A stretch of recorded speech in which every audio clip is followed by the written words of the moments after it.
acting as a traveler and not as a resident, waiting too long to face the bureaucracy or not being ready to face the bureaucracy. The first year of moving abroad is the one that will take the most of you, financially.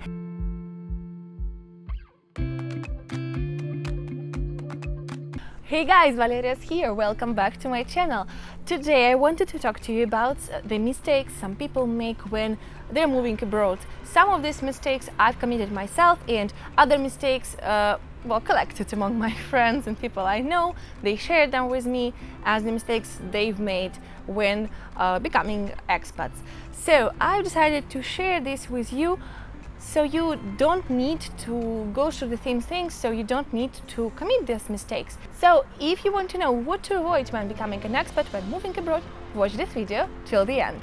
Before we get into the video, I wanted to remind you to subscribe to this channel and hit the bell button to get the notifications of all the upcoming videos. Also, don't forget to put a thumbs up, comment and share it with your friends.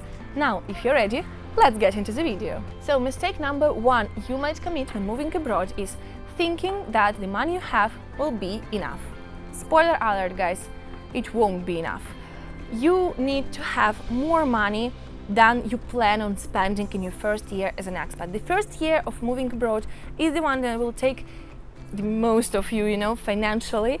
You will spend the biggest amount of money during your first year abroad, and it won't be like this all the time. However, keep in mind that when planning your budget, and you have to plan your budget carefully, you need to have more money than you plan on spending abroad. A mistake number two you might commit when becoming an expat is not learning enough about taxes. Now, you have to learn the basics, the legal basics of the country you're moving to, and of course you have to learn the tax system, because taxes are different in each country, and some countries do have the agreements among them, so you can pay the taxes in only one country. Others don't have this agreement, so you might end up paying the taxes both in your country of residence and in your home country. For example, if you are a US citizen, you might probably know that already. So check out the tax agreements between your home country and your host country, learn about the tax system, learn about when to file taxes and how much you're gonna pay, and all these things. There are also countries that are digital nomad friendly, so if you're planning on becoming a digital nomad, maybe research those countries, because sometimes if you're living in a country for less than 6 months or for less than 3 months, you don't need to pay taxes in that country, you only pay them back home, especially if you're working remotely. So if you're remote work, if you're a digital nomad, if you're just an expat moving abroad, make sure you research the tax system, when to file taxes and how much you're gonna pay, and whether you have to pay in your home country as well. Mistake number three is waiting too long to face the bureaucracy or not being ready to face the bureaucracy. I mean, some countries have an easier bureaucracy process than the others. Some countries are more digitalized than the others. However, you have to know where you're moving and what the situation is in the country you are moving to. Because first of all, of course, you have to research the legal matters, whether you can stay there, for how long you can stay there, all the visa requirements and stuff like that. But when you are there already, you have to know what you need to do, what are your next steps bureaucracy-wise, whether you have to make a residency permit, whether you have to convert your driving license, and the list goes on and on. Don't wait too long, because if you're putting off it until the last moment, you might not be able to do it on time, because you might have a rigid deadline. But when you're waiting until the deadline and you're getting to do the things to prepare the documents in the last moment, be ready to face some difficulties. Sorry for the plane. I mean, it's a good thing that planes are coming again to Italy, because during the lockdown we didn't hear them at all, so sorry for the noise. I hope it didn't affect what I was saying before. So don't forget to check the deadlines, to check the dates, to double check everything. Also keep in mind that, for example, in Italy, some offices in the city hall and in other places where you need to take care of the bureaucratic stuff might be open in very strict hours, like from 8 in the morning until 11 a.m. So you have to fit in that time frame. So just double check everything and don't put it off for too long. Mistake number 4 you might commit when moving abroad is not thinking about your living arrangements beforehand. I mean, some people opt for staying in an Airbnb until they find a flat, or some people even rush into buying a property in their host country, which I really don't recommend you doing. So first thing first, don't rush into buying property. Try living there before, try experiencing the life there before, and then decide whether you want to stay in that country or not before you commit to something as important, as huge as buying a property in that country. Also because it might not be that easy to sell it afterwards. And if you're not planning to buy anything, if you plan to rent a flat, an apartment, make sure you think about it in advance. Make sure you learn about the requirements, because each country might have different requirements for you to be able to rent a flat. For example, in Italy, I've talked about it before and I'm gonna say it again. In Italy, you might need to have a work contract, a specific work contract in order to rent virtually any flat, and if you don't have it, you might have a bit more complicated process of finding a flat to rent. So make sure you think about all the things, make sure you do your research and you have a place where to live, because otherwise you can end up staying in an Airbnb for an indefinite amount of time and it will cost you way more than arranging everything in advance. Mistake number 5 is not preparing your transport options in advance.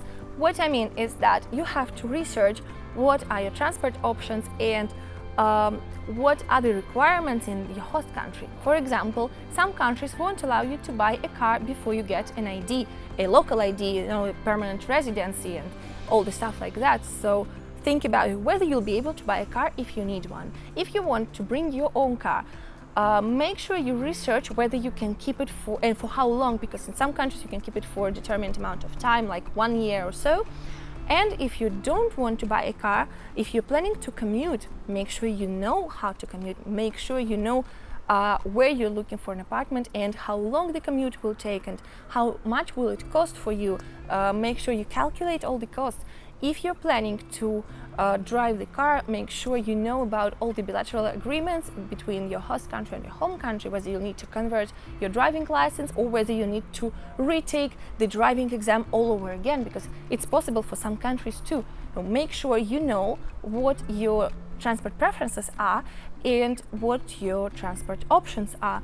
And it's better to do before you move rather than when you're moving and you're stressed out already with all other things. So just make sure you prepare these things in advance. The next point today, mistake number 6 you might commit when moving abroad, is not preparing your banking options. Now, banking is, of course, is equally important as the rest of the options I've mentioned before.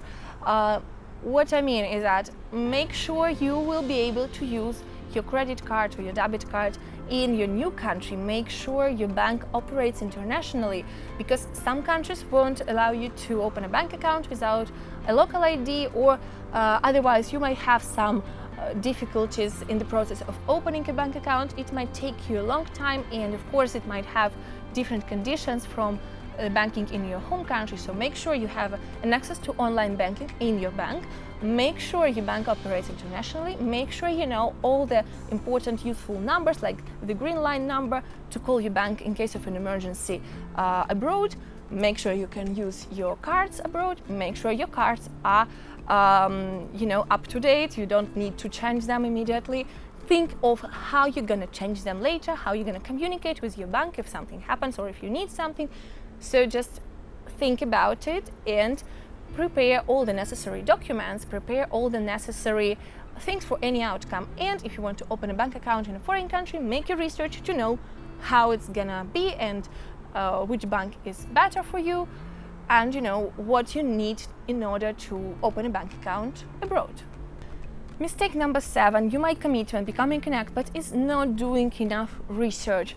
I myself have committed this mistake when moving to Italy. If you follow me on Instagram, if you read any of my articles, you might know by now that my move was pretty much unexpected, and honestly, I wasn't very well prepared. I didn't do any research. It's very different from being a traveler here. I've been to Italy numerous times before for my holidays, but this experience is very different from being an expat. So what I recommend is do your research before moving.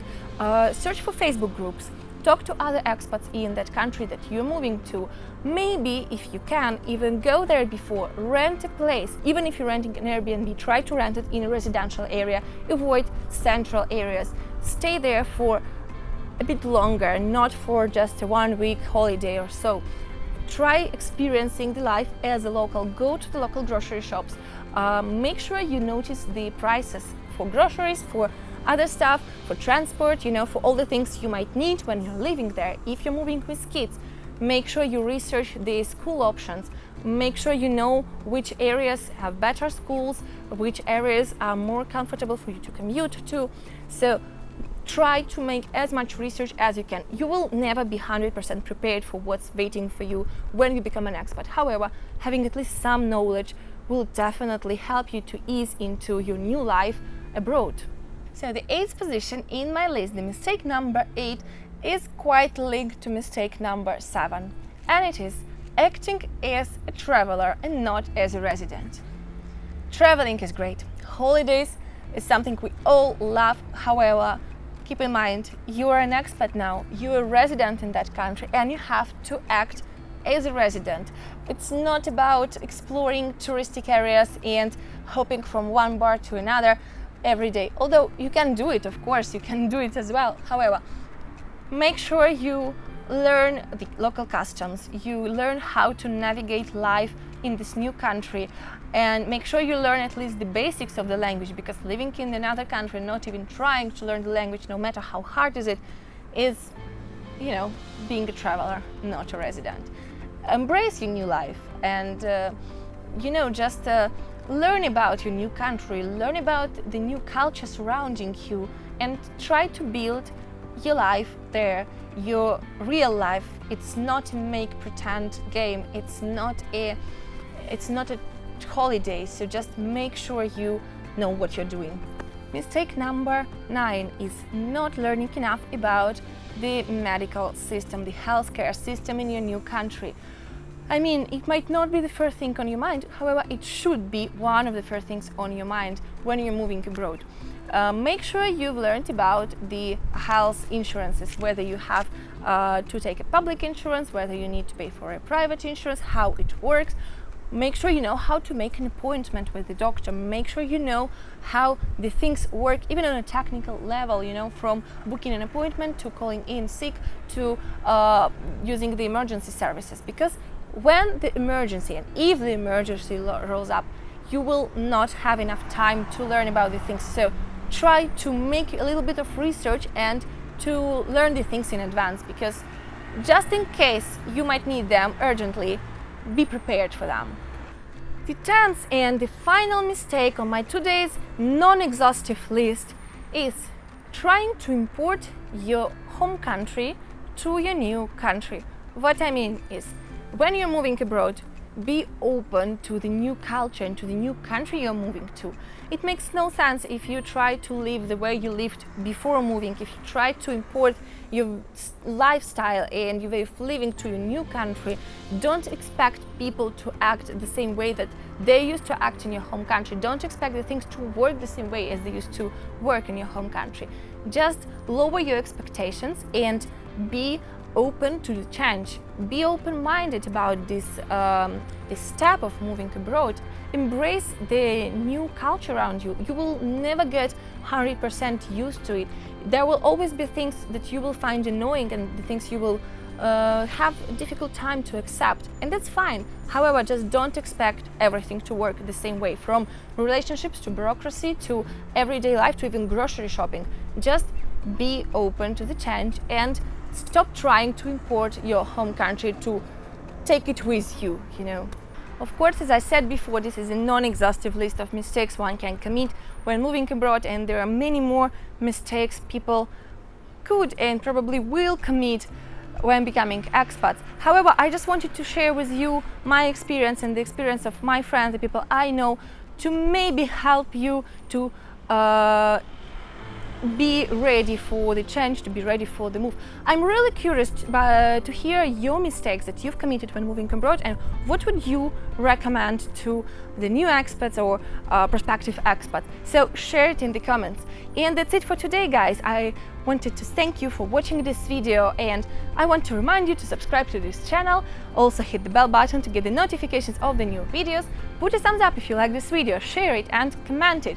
Thank you for being here and enjoy your day.